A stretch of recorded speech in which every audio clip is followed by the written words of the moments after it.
Good morning all of you. आज मैं आपको सेल पढ़ाऊंगी। छोटा सा टॉपिक है। तो सेल क्या होती है? अपनी लाइफ की बेसिक यूनिट होती है। Basic unit of life, basic unit of life और structural and functional unit of life. Cell क्या होती है? अपनी बॉडी की स्ट्रक्चरल एंड फंक्शनल यूनिट होती है। Functional unit of life. तो अब अपनी जो पूरी बॉडी है ये सेल से मिलकर बनी होती है।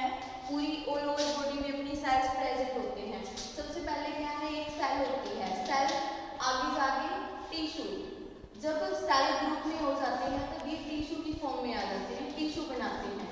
टिश्यू मिलकर किसी एक ऑर्गन का निर्माण करते हैं, ऑर्गन बनाते हैं, ऑर्गन की फॉर्मेशन होती है और ऑर्गन की फॉर्मेशन होने के बाद ऑर्गन सिस्टम बनता है और ऐसे ही ऑर्गन सिस्टम बनते जाते हैं और अपनी जो ह्यूमन बॉडी है वो बन जाती है। ठीक है, तो अपनी पूरी जो ह्यूमन बॉडी है वो सेल से मिलके बनती है। अब देखते हैं सेल का स्ट्रक्चर। सेल क्या होता है? सेल के क्या क्या ऑर्गेनेल्स होते हैं?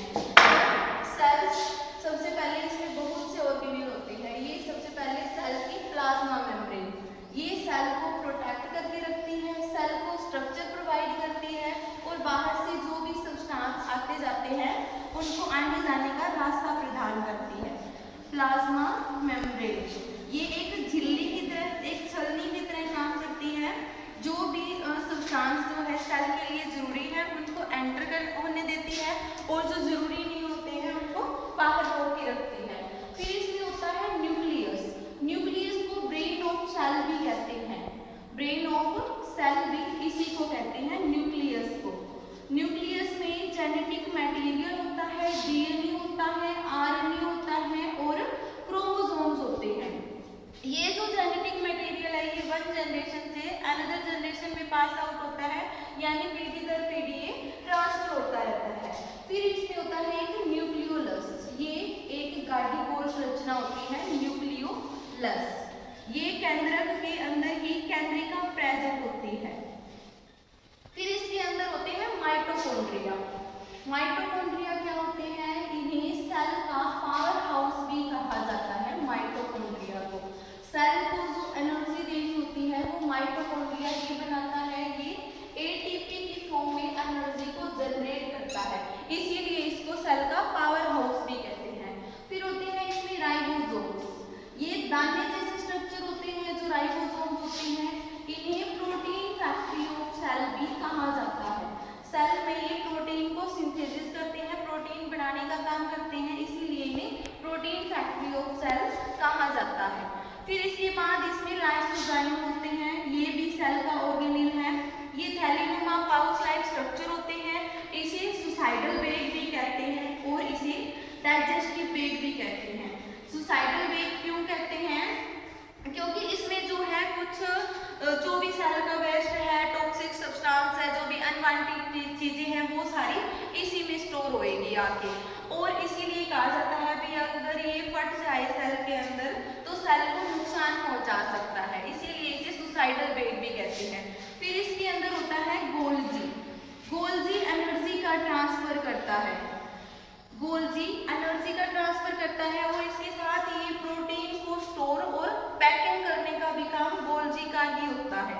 फिर इसमें एंडोप्लाज्मिक रेटिक्यूलम प्रेजेंट होते हैं। ये एंडोप्लाज्मिक रेटिक्यूलम जो है दो टाइप के होते हैं, एक होता है स्मूथ और एक होता है rough endoplasmic reticulum. Smooth endoplasmic reticulum और एक होता है इसमें रफ एंडोप्लाज्मिक रेटिक्यूलम। ये जो रेटिक्यूलम है रफ पे राइबोसोम्स अडेयर होते हैं, चिपके होते हैं, ये भी राइबोसोम बनाते हैं। जो रफ एंडोप्लाज्मिक रेटिक्यूलम है ये राइबोसोम को बनाएगा और जो स्मूथ एंडोप्लाज्मिक रेटिक्यूलम है ये स्टेरॉइड्स और लिपिड की फॉर्मेशन करता है। फिर सेल में एक सेंट्रियोल भी होता है, सेंट्रियोल और सेंट्रोसोम। ये मेनली सेल डिवीजन में हेल्प करता है, जो सेंट्रियोल और सेंट्रोसोम होता है। एक इसमें वोक्यूल्स होता है, वोक्यूल्स होता है। ये वोक्यूल्स क्या करता है? ये वाटर को स्टोर करने का काम करता है। ह्यूमन का जो वोक्यूल्स होता है वो बहुत छोटा होता है और जो प्लांट्स है उनका वोक्यूल्स बहुत ज़्यादा होता है, क्योंकि प्लांट्स को ज़्यादा अमाउंट में पानी स्टोर करने की नीड होती है और अपने हम ह्यूमंस में पानी को कम स्टोर करने की नीड है, क्योंकि अपन टाइम टू टाइम पानी पीते रहते हैं। देन अब इसमें ये है भी स्मॉल सेल कौन सी होती है और लार्ज सेल कौन सी होती है। ह्यूमन बॉडी में सबसे जो स्मॉल सेल है वो होती है स्पर्म। ह्यूमन बॉडी में सबसे स्मॉल सेल होती है स्पर्म और लार्ज सेल होती है सबसे ओवम। लार्ज सेल होती है ओवम और लॉन्गेस्ट सेल होती है न्यूरॉन। ये सबसे लॉन्गेस्ट सेल होती है जो न्यूरॉन होता है। बस, थैंक यू।